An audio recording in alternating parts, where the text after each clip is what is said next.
Hey everyone, it's Hayes, and it's Miraculous Monday, so it's time for another screaming session. And this is really me. And in today's screaming session, we're going to be doing the first ever Season 6 screaming session, which is of course Daddycop, which I'm pretty sure was voted to win due to how often I say the word daddy on the channel. And if anyone wants to know why I started calling Gaby Baby that back in Season 4, no real reason other than I thought it was funny.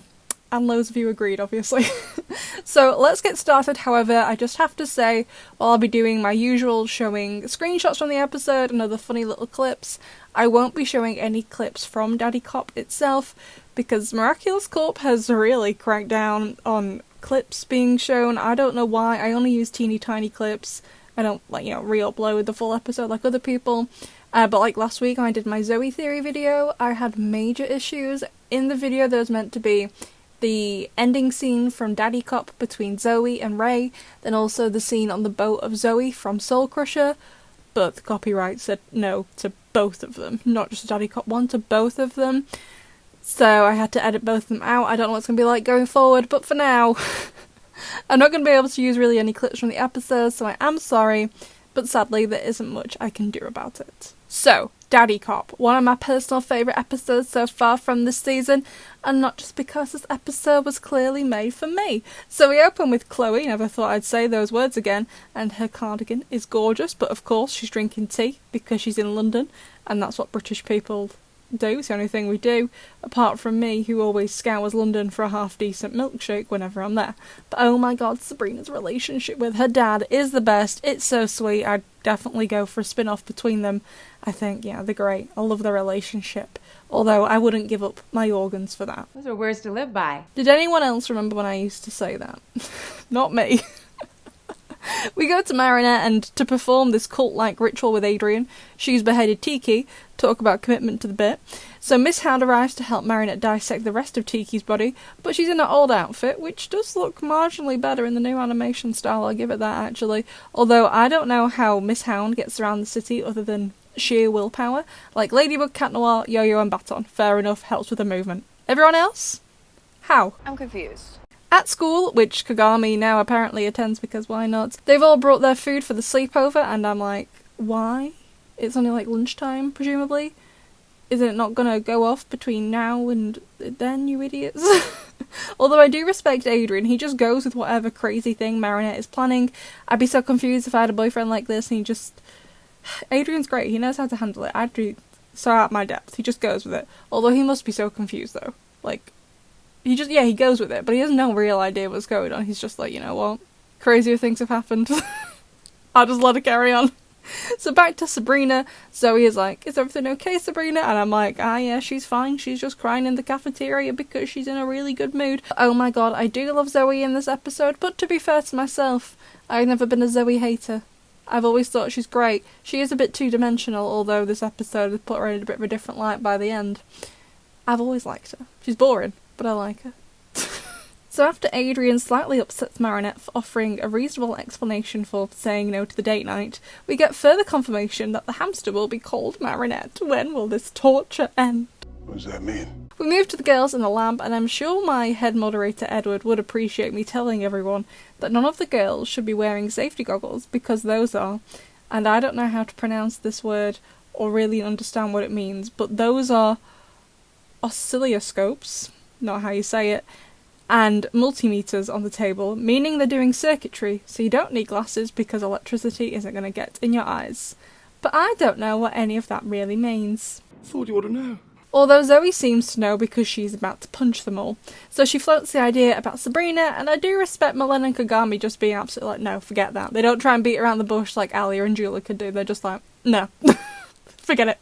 So Zoe goes to tell Sabrina the fake good news, and oh my god, I wish I could show you the clip where Sabrina says, you're a great girl too. I have only shipped them for one episode, but I would die for them. I've only had Arlo for a day and a half, but if anything happened to him, I would kill everyone in this room and then myself. And then Roger probably gets fired for using his sirens to get Sabrina home to pack a bag for a sleepover. It's for the greater good, Your Honour. But it was all for nothing because Sabrina leaves crying. Like, I know Marinette was upset too about Adrian, but it was just a bit rude of her. And I just want to hug Sabrina in this episode. I felt so bad for her. But oh my god, living legend Sabrina manages to reject the Akuma, a yes girl, only for Roger to get akumatized. And Chrysalis is like, what do you want to be called? And he straight up, very seriously says, Daddycop. I bet Lila was questioning her life choices in that moment. What's going on here? So Roger arrives and he's like, I'm arresting you for moral damage to my daughter. So then I got this cool screenshot of Cat Noir about to inhale some camembert because I need it for my collection, obviously. And then my god, Sabrina gets her new outfit and it's stunning.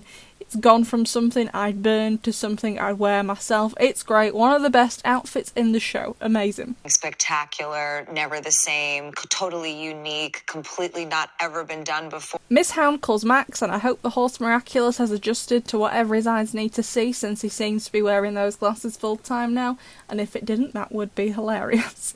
So it all goes Gucci because of course it does. Sabrina is welcomed into the gang and everyone has stood in pyjamas, especially you, Kagami. Kagami, I don't like you very much, but you do have the best pyjamas in the group, so you do get an extra point. And then we end up meeting this psychopath Ray, but I do think Marin and Adrian have to be in on it too, since they kiss with their eyes open, which we all know is psychopath behaviour. So let's take a look at the fan art for this week. We have one piece from Null, which is showing Lila doing her weird, let's call it an Akuma kiss. Probably definitely not the name they were going to go for in the show, but you know, I try not to engage with Thomas on his Twitter or his Blue Sky, or just in general. I don't actually even have Blue Sky. But either way, whatever the official name is, does anyone know? Does anyone have the decent enough blood pressure to follow that infuriating man? Has he said what this is called officially? Thank you very much, Noel. Then we also have two pieces from Natharts, and I do believe this is the first stuff in the Season 6 style. So we have Adrian and Marinette on their cinema date, and then Nino and Alia sat on either side of them. Why they're not sat together, I don't know. Nath, are you trying to tell us all you think DJ Wi-Fi should break up? I am against that idea. I do love a bit of DJ Wi-Fi. And then we also have Miraculous swap, again in the Season 6 style, between, obviously, Ladybug and Cat Noir. So we have, obviously, instead, Mr. Bug looking amazing, and then Lady Noir, she looks amazing. She looks stunning. I like the subtle outfit changes to reflect the new outfits the other one has. Adrian's hair is looking far more alive as Mr. Bug. I think, you know, in the main show, he's probably just depressed, and they just haven't got around to actually showing more of that just yet. It's going to build up for a little bit. But I hope that's the reason why he looks so flat. And it's not just like, yeah, this is the way we've decided. I hope it is, because, like, his shirt is creased. He's still wearing the set, you know what I mean? Like, I hope it's for a reason, and not just because, yeah. Anyway, thank you so much for sending in your fan art. There will be a poll up tomorrow, so you can vote for the next screaming session. I'd love to know what your favourite moment from this episode was, besties. I'll see you in the next one.